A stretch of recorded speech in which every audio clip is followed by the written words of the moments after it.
Kagulat World, buong Thailand talaga ang napatulala dahil sa ipinakitang pagbabago sa loob ng court ni Alexandra Alex Ayala. Hindi lang basta panalo, kundi mental transformation na naging pundasyon ng 6-4, 6-2, upset niya kay Luxika Kumkum sa finals ng ITF W25 Chiang Rai. Mula sa unang set, ramdam na ang tensyon. Nangyari ang mga critical moment na pwedeng magpabagsak ng loob sa isang batang manlalaro. Double break point na sinagasa ni Kumkum at isang game na tumilaok sa 4-4-4. Pero dito lumabas ang unang malaking palatandaan ng pagbabago ni Alex. Kalmadong pag-deal sa pressure at agresibong pag-take control kapag kailangan. Ang mentality shift na pinag-uusapan ng buong rehiyon ay malinaw na produktong hinubog ng experience, coaching at European training exposure. Sa mga pressure points, hindi na nagiging reactive si Alex. Siya ang nagiging proactive. Nagiging malinaw ang shot selection niya. Deep returns para sirain ang teaming ng kalaban at pagka-agresibo sa short balls para hindi na ma-setup ni Kumkum ang kanyang ritmo. Sa madaling salita, lumipat ang laro niya mula sa sakaling maganda ang araw tungo sa ako ang magsiset ng araw. Ang kanyang composure sa crunch moments ay naging standout trait na bihira sa maraming teenage prodigies. May practical na ebidensya rin ng shift. Breakdowns ng match shows na 4 na beses niyang na-break ang serve ng Thai veteran sa 7 pagkakataon. Numero na nagsasalaysay na hindi lang siya naglalaro ng mabuti, kundi nag-impose ng kanyang laro sa mismong puso ng laban. Ang second set na mabilis niyang win na 6-2 ay resulta ng maagang pagkuha ng bola at pagbabago ng tempo. Mga tactical na desisyon na karaniwang ginagawa ng seasoned pros, hindi ng isang batang manlalaro na lumalabas pa lang sa pro circuit. Ito ang dahilan kung bakit maraming analysts ang nagsabi na hindi na siya simpleng prospect kundi emerging contender. Ang crowd sa Chiang Rai na inaasahan mag-push pabalik kay Kumkum ay nagulat sa katahimikan na sinundan ng paputok na pag-angat ni Alex.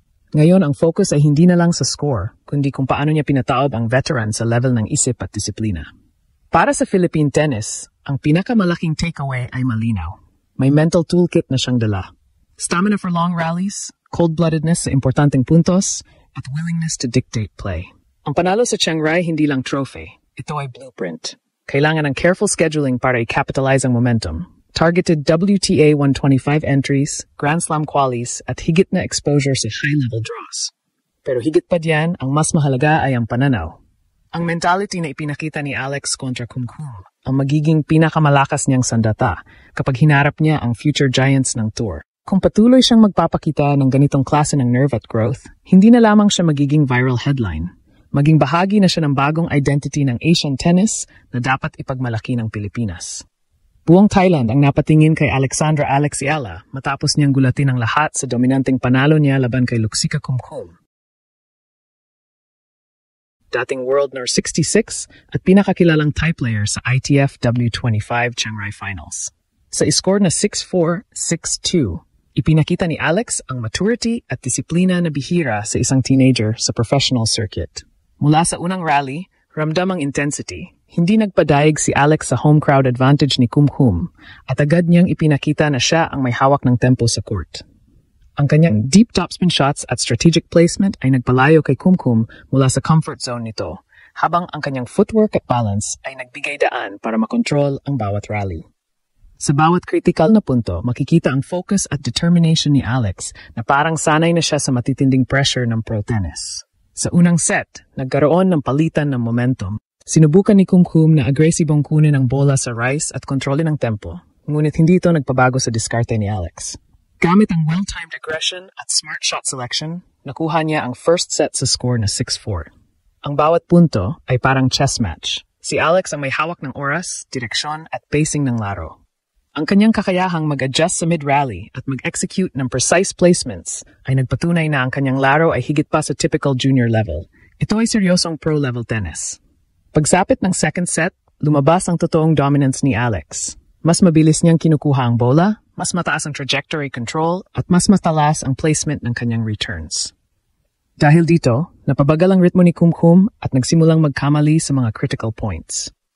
Ang bawat service game ni Alex ay isang statement. Malinis, consistent at agresibo na hindi lamang nagpapanatili sa kanya sa lead, kundi nagpapakita rin ng mental toughness na bihira sa mga batang manlalaro. Ang 6-2 win sa second set ay malinaw na resulta ng kanyang strategic approach, mental composure, at kakayahang manatiling focus sa pressure-filled environment. Ang panalo na ito ay hindi lamang tungkol sa title. Para kay Alex, ito ay proof point na kaya niyang manalo laban sa mga seasoned pros at nagbibigay sa kanya ng malaking boost sa rankings. Mas malaki rin ang oportunidad na makapasok sa WTA 125 events at sa mga higher-level tournaments sa hinaharap. Para sa Philippine tennis community, ang laban na ito ay isang malaking inspirasyon.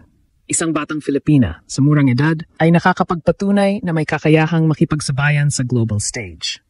Sa huli, ang Chiang Rai victory ni Alex ay mas malaki pa sa e-score. Ito ay simbolo ng kanyang growth, dedication at pinagsamang talento at strategy. Hindi lang siya nagpakitang gilas sa Thailand, ipinakita niya ang potensyal na maging future WTA contender. Ang buong bansa ay sabik na makita ang susunod na hakbang ni Alexandra Ayala at kung paano niya ipagpapatuloy ang kanyang meteoric rise sa international tennis scene.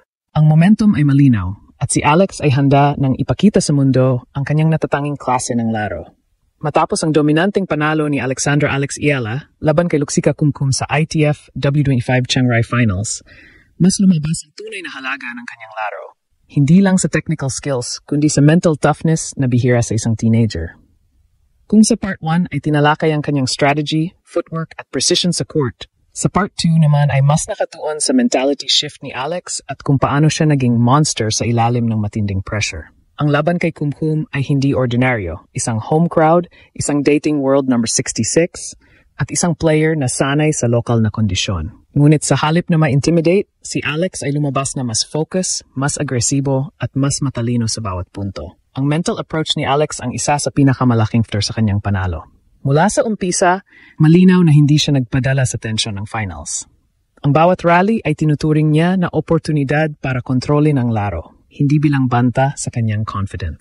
Ang kakayahang manatiling composed sa pressure points, tulad ng break points o deuce games, ay nagpapakita ng maturity na bihira sa mga young players. Habang sinisikap ni Kumkum na baguhin ang tempo at pilitin ang errors ni Alex, ang dalaga mula sa Pilipinas ay nanatiling steady, agresibo, at mapanlikha sa shot selection. Ang resulta ay serye ng forced errors mula sa Thai star at mas malinaw na dominance para kay Alex sa second set. Isa pang aspeto ng kanyang mental shift ay ang agresibong control sa tempo ng laro. Hindi lamang basta tumutugon sa kalaban, kundi siya ang humahawak ng direksyon at ritmo ng bawat rally. Ang mga deep returns, maagang pagkuha ng bola at variation sa placement ay nagbigay ng pressure sa kalaban na hindi niya madali makayanan. Nakita rin sa bawat critical moment na si Alex ay hindi natitinag. Kahit may crowd advantage si Kumkum, hindi ito nakapagpabago sa kanyang focus. Ang ganitong klase ng mentality ay isang malaking hakbang mula sa pagiging promising junior tungo sa pagiging world-class contender.